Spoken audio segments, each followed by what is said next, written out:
pumunta na tayo. Eh, kanina nyo pa hinihintay, oo.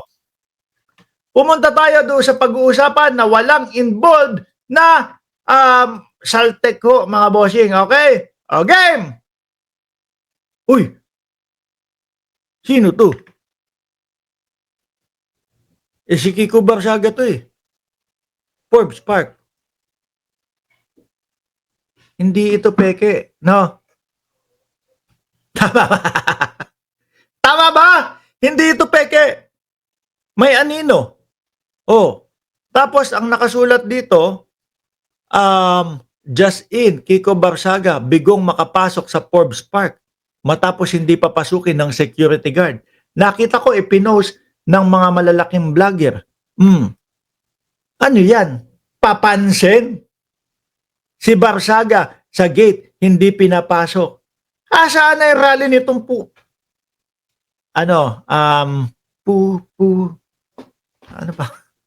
Ang hirap mag-adlib kapag kayong hindi ho ako magmumara ng puto ang ibig ko sabihin, mga bossing. Bakit mag-isa lang? Asa na yung iba? Siguro ano kaya iniisip ni Kiko Barsaga sa isip niya, no? Lang yung mga DDS yun Mga GAGO yung mga DDS na yun Mga GAGO kayo! Pinaasa nyo ako na pupunta, sasama kayo dito sa rally ko. Pinaasa ng mga DDS. Eh kasi naman mga bossing, si Kiko Barsaga, sobrang sumikat sa social media, yung pamyaw, meow, meow, meow, meow, nakuha yung suporta ng mga DDS. Simple lang alam nyo kung paano sumikat sa mga DDS? Magsalita ka ng isang laban kay Pangulong Bongbong Marcos, tapos yung with matching haluan mo ng kalokohan, yung pamyaw, meow, meow. Nako, asahan nyo po, instant bayani kayo sa mga DDS. Oh! Bakit at paano naman ito makakapasok? At hindi ko alam kung ano ang pumasok sa utak ni Barsaga na ang gusto niyang sugurin at ipasugod yung Forbes Park. Dahil ho ba doon nakatira si Martin Romualdez?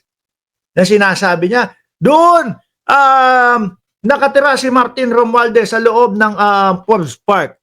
Barsaga, Kiko, tingin ko kahit sandamakmak yung pera mong ginaganon sa social media mo, no? Bumabatikos ka doon kay Tulpo, doon sa anak ni Tulpo, umiinom, mayaman din yun. Kahit papaano, gagasta at kaya namang gumasta ng milyon nun para sa pag-inom. Ikaw nga, gaganon-ganon ka sa social media mo with matching madaming pera, di ba?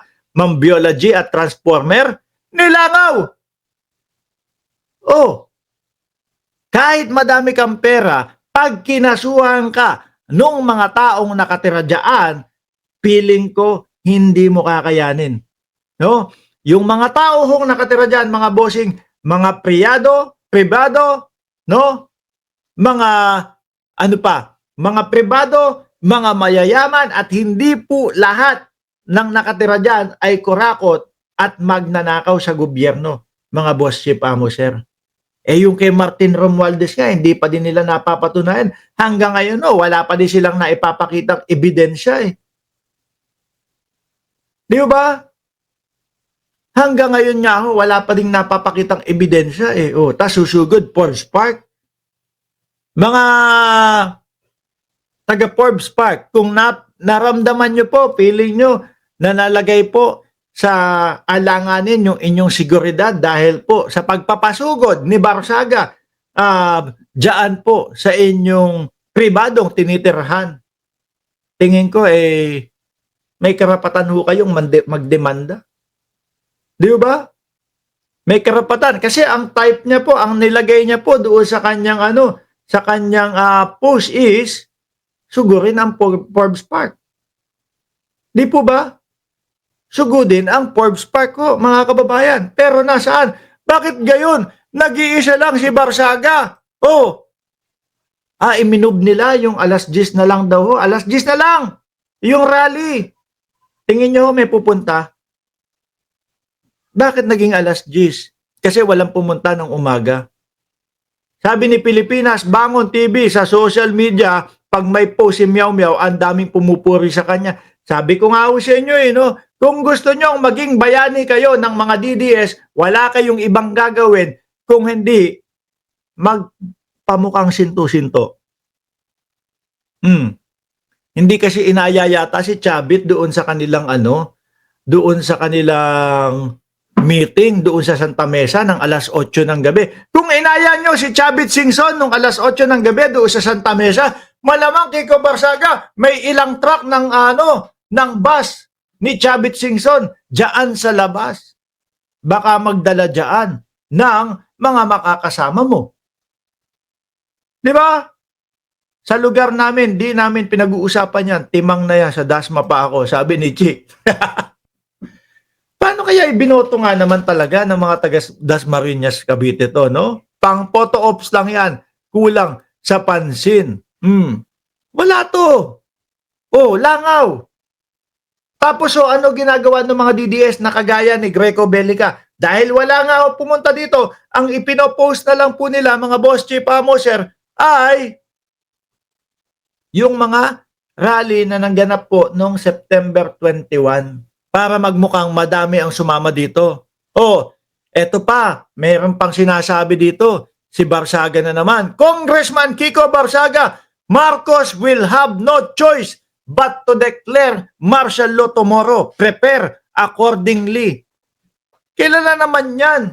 Putrages na kapag ka ikaw DDS tapos naniwala ka pa din dito tapos hindi nangyari kinabukasan yung sinasabi ni Barsaga na magdedeklara ng martial law si Pangulong Bongbong Marcos. Mahina na ako kote mo. Wala na kaming ibang mahahanap na word na mas malalim pa at mas masakit pa sa bobo kung ikaw ay maniniwala pa din dito tapos hindi naman nangyari yung sinasabi na martial law kinabukasan. Diba? Sabi ni Tricia, malaki daw ang problema sa Dasma Cavite sa basura. Bakit hindi niya ayusin yun? Puro yabang lang yan. Kasi ang gusto, maging House Speaker daw. No, kaya yun ang inuumpisa. Siguro akala niya makakakuha siya ng mga suporta. Pero bakit nag-iisa? Diba Lito Braga? May pa-martial law pa ngayon. Ibang klase talaga. Saan dinadala ni Kiko Barsaga ang utak ng mga DDS? Saan? Di ba, pag kinabukasan, pagising ho nating lahat, at 13 ng Oktubre, at wala pa ding martial law na nangyayari. Aba, gusto nyo mga DDS, gusto nyo lubid o ano? Lubid or alambre? Ano sa tingin nyo? Ano mas gusto nyo sa dalawa?